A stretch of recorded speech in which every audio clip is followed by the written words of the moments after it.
Ayo, Platman here.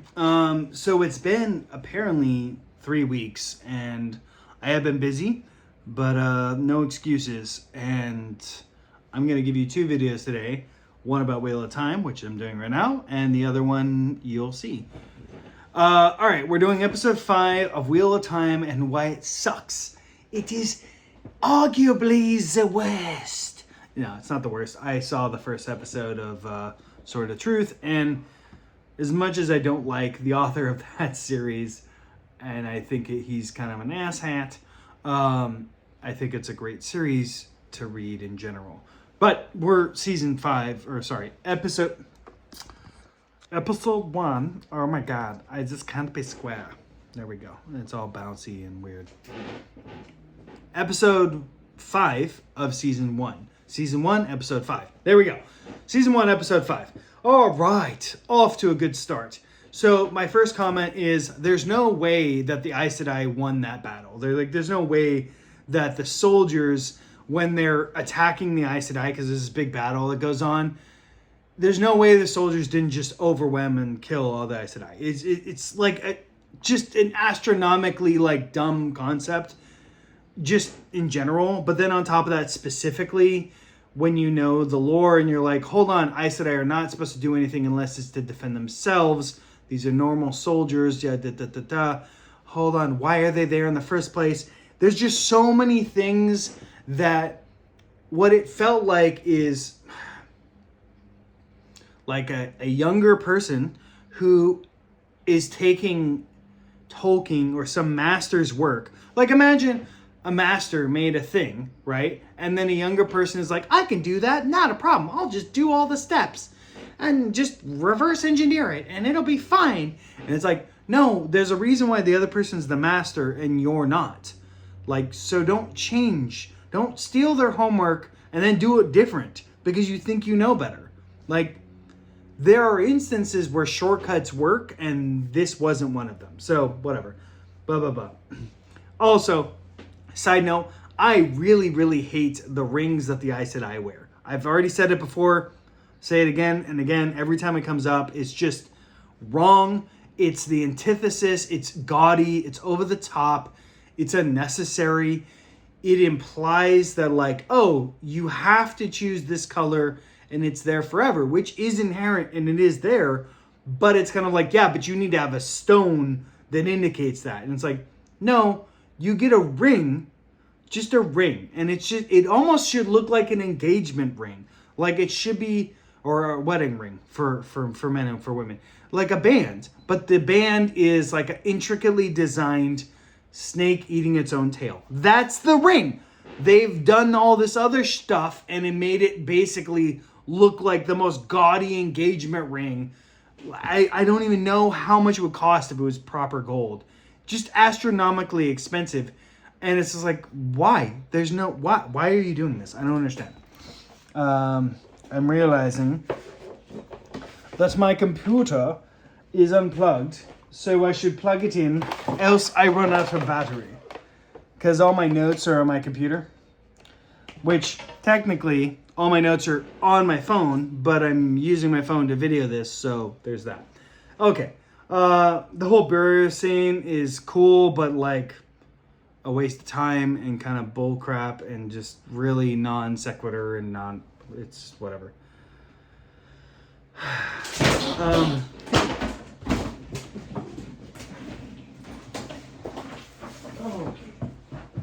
You need to chill out, dude. Sorry, that's my dog. Cyrus, come here. Cyrus. Hey. And Perrin. Hi, Perrin. And Cyrus he's a young puppy and he's being a doo-doo-doo and attacking the cats. All right, we're going to blow through this stuff. So they're just making up bull stuff about the warders. Oh, hey, your Aes Sedai died. You have to deliver the ring, yada, yada. That's lame. Not true. Not relevant. Totally whatever. Also, all of a sudden, there's a bajillion people on the road, which is a little weird. Okay, and then there's this point where all of a sudden Matt and Rand don't have horses, and it's okay, but they did, but now they don't, and it's part of the books, but not they changed so much stuff, and then it just felt all of a sudden they had transportation and then they don't. I'm like, okay, that's kind of weird. Then there's this other thing where it's like they went straight to Tarvalon. Tarvalon, however you want to pronounce it. And it's very, very frustrating because Matt and Rand specifically went to another city, which is where the first book ends. Not in that city, but like it kind of culminates there and they go from that city onwards. And they totally didn't do that city at all. And they literally skipped over to the other book and they're like, we're in Tarvalon. And I'm like, what? No. What?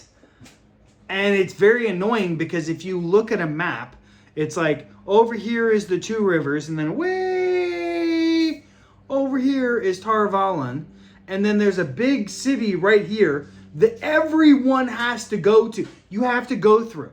You have to go through. It doesn't matter if you go down here, you're going to have to go through this city to get to Tarvalon. And they just avoid it, like totally. And this is one issue I have where these fantasy worlds don't build the world properly. And it's very annoying because especially with Wheel of Time, but also Lord of the Rings, I think they do it better in Lord of the Rings, where there's no real sense of space and geography. Like you don't understand where things are. So you as the viewer are like, oh yeah, they're just here in this city. It just took a couple days. It's totally fine. Because the other thing they do is no sense of time. And you're like, well, hold on.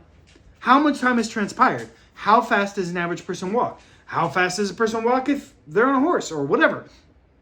They skip over all that and you're left with like, wait, what? I don't know.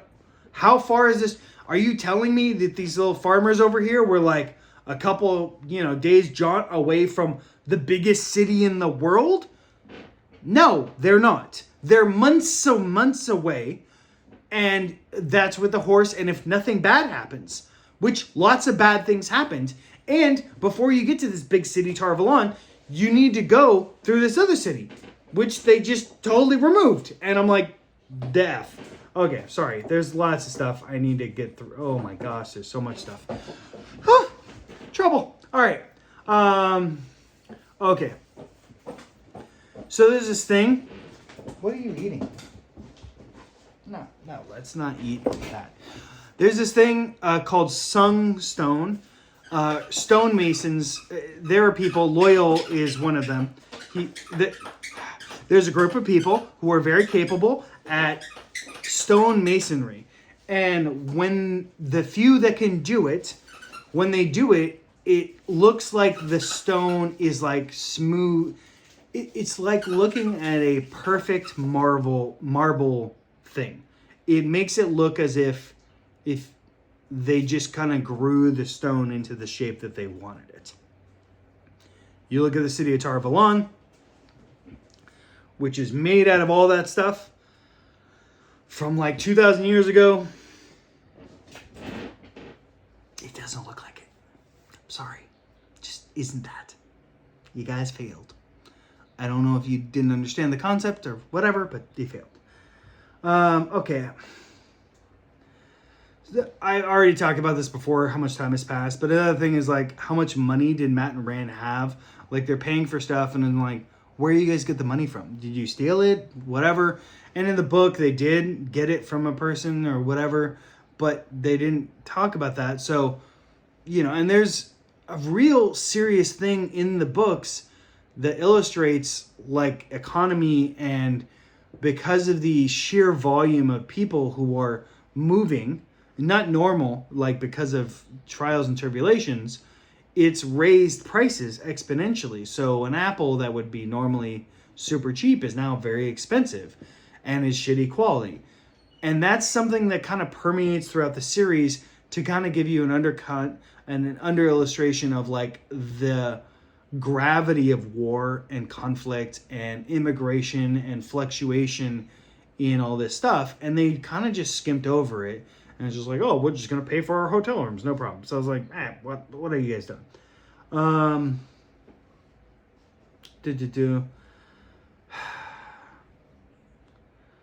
So, okay, there's a character that gets introduced and they didn't introduce him yet. He's kind of an integral part of Perrin's story, and it's really sad that they haven't introduced him yet because he's an integral part of Perrin being Perrin and his journey. So it's kind of weird. White Cloak, the White Cloak cloaks are stupid, like just incompetent and dumb. You had a really good moment to make them good villains. And I'll reference Star Wars again. If you go to the original Star Wars, the Imperial officers and whatnot, they were not incompetent. They were extremely good at their jobs. That's why they dominated the entire galaxy. It's just Han Solo was just that good at being a smuggler that he could get around them. So instead, we have White Cloaks who are super villainous and whatnot, and frankly, it makes you kind of be like, okay, we need to have them as a villain, and they are certainly villainous throughout the series, but they've made them like the main villain, and it's like, but that's, no, the main villain is like the Trollocs and all these other people.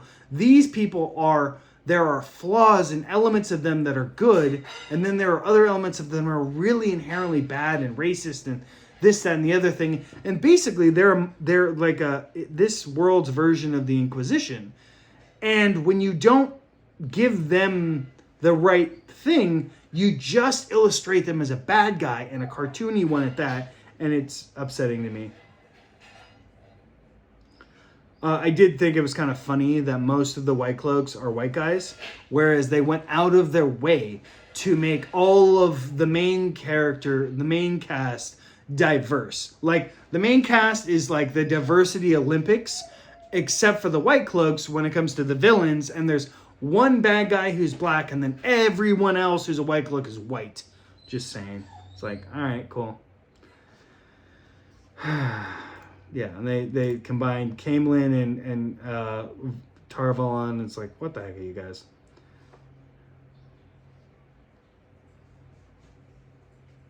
Okay, so they did some like back history on the Warders, and it just felt like weird and really non sequitur. Warders don't really need it. It's not part of the books. It's adding all this stuff.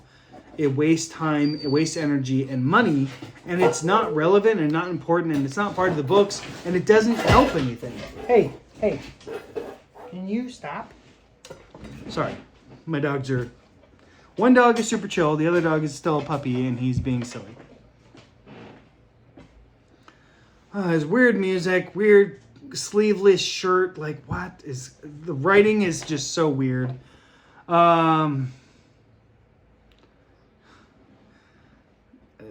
So, love how there's no reason why we would suspect Egwene. It's just stupid. There's no way. Okay, then there's this thing where Nynaeve meets Swan Sanche, who's the Emerald Sea, and it's just like, why would she do that? And in the way that she did it, just simply the show doesn't know what they're doing. They're effectively combining two books into one book, and in my opinion, they're doing it in a bad way. The Loyal character, who's one of the actual proper black actors, like he's full black or I don't know, whatever. It doesn't really matter. Sorry, I'm not trying to be fucking racist, but it's just like, eh.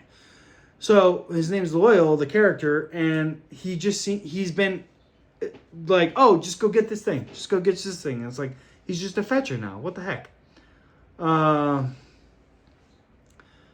At this point, there's no way that Moraine, when she comes into Tarvalon, would know Matt and Perrin were in town. But she acts as if she does. Like her spies have known. And I'm like, well, for starters, how? You haven't met with any of your spy people. And second of all, in the books, they are given coins, which they didn't do it in the show. And those coins were basically like GPS coordinates. Like she knew where people were generally at, but as long as they had those coins. And there was some certain emphasis, and then one or two of the characters lost their coins because of circumstances. And she's like, oh, they might be dead because they lost their coins. But we skipped all that, and so there's no way she should know that, and it's just kind of mumbo jumbo.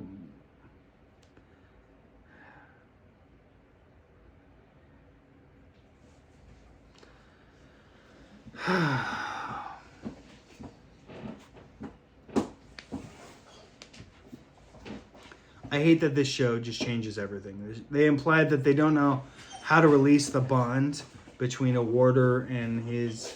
And they do. They do. It's known. It's just not done that often. Then there's some like weird ADR or where it's like some chicks eating. It's annoying. Bad writing, bad acting, bad exposition. Oh my gosh. Then they're implying that the warders are gay, like, because there's two warders and there's this female and they're gay together because, yeah.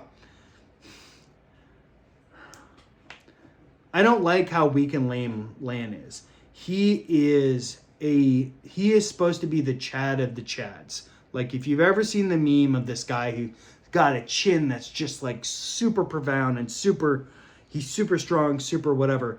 That's what Lan is supposed to be on the inside.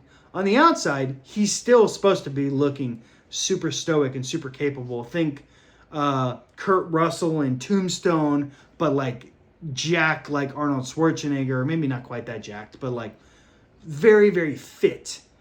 And I'm not knocking the actor who's doing it because I think he's capable, but it feels like they cast a TV actor instead of a character actor like Daniel Day-Lewis or some... I'm not saying Daniel Day-Lewis should have done it.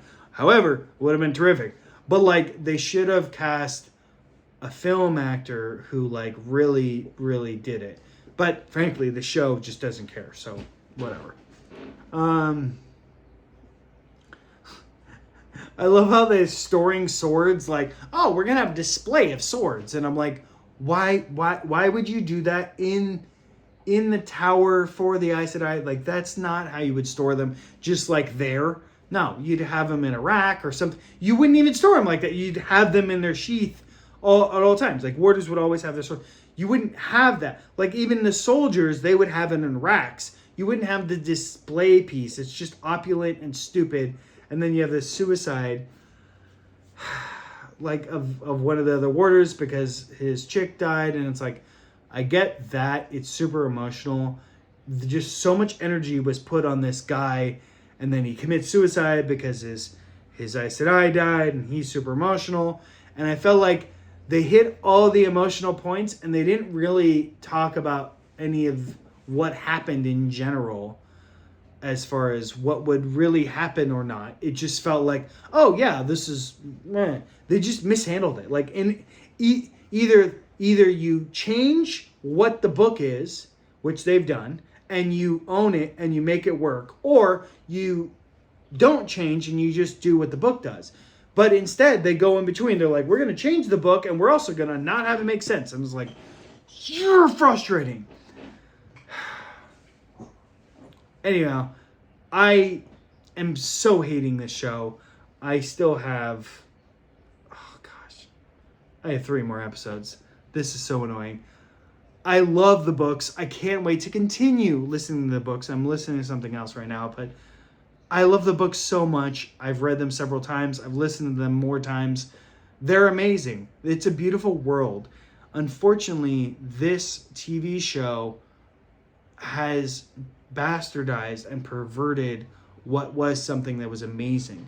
And, you know, I'm okay with what Amazon does as far as, like, I saw Mr. and Mrs. Smith, and I was like, cool, you guys took the concept of the movie and you went a different way with it, and that's totally fine because you built on that world and you made it a different thing with different characters, and I really applaud that.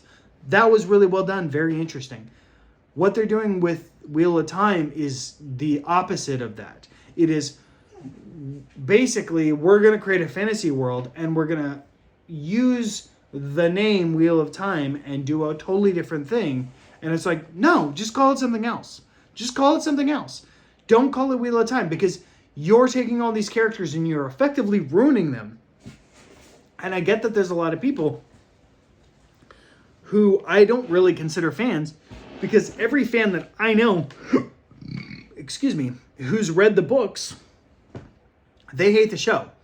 So all the people who are like, oh my God, it's so amazing. I'm like, did you read the books? I don't really say that because it's not really worth arguing with these people online. But it's frustrating and it's a curiosity of mine of like, I don't feel like these people actually read the books. Or if they did, it was like they read one book and they're like, oh yeah, that's amazing. And so, simply put, I feel like Wheel of Time is a fail. And that's it for now. I have 3 more episodes of this, and then I gotta watch the 2nd season. God forbid, I don't want to do it. I love you all. Plan Man out. Talk to you soon. Bye.